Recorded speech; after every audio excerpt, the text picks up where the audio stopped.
Last week, the Ministry for Relief, Disaster Preparedness and Refugees directed the Permanent Secretary in the Office of the Prime Minister to interdict 4 officials as investigations into the alleged abuse of resources meant for refugees proceeded. The refugee scandal comes just a few months after Uganda hosted the Refugee Solidarity Conference, during which the UN Secretary General Antonio Guterres participated in raising at least $358 million to provide food and shelter for over 1.2 million refugees from South Sudan, DR Congo, Burundi and other countries. Now, the German ambassador to Uganda, Dr. Albrecht Conze, has warned that Uganda's reputation as one of the countries with the best refugee management policies may be tarnished if the irregularities in the disbursement of funds for refugees are not addressed. If you want to keep the trust of donors, then you need to clean up the house.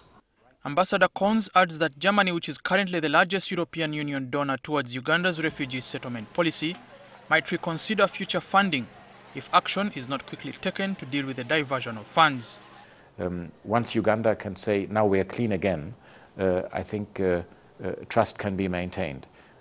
If it takes too long, I cannot guarantee for continuation of donors' readiness to support Uganda in this difficult endeavor.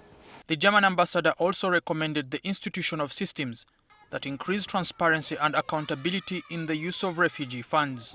There is little time, and I think the most important step that has now been taken is that the government is ready to introduce the system for accounting refugees, for counting and registering the system that UNHCR has used in other places of the world and which has proved that it is much better. It implies digital fingerprints, so there can be no doubt about numbers.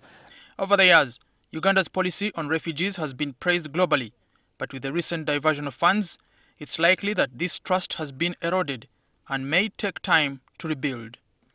Andwarinitwe, NTV, Kampala.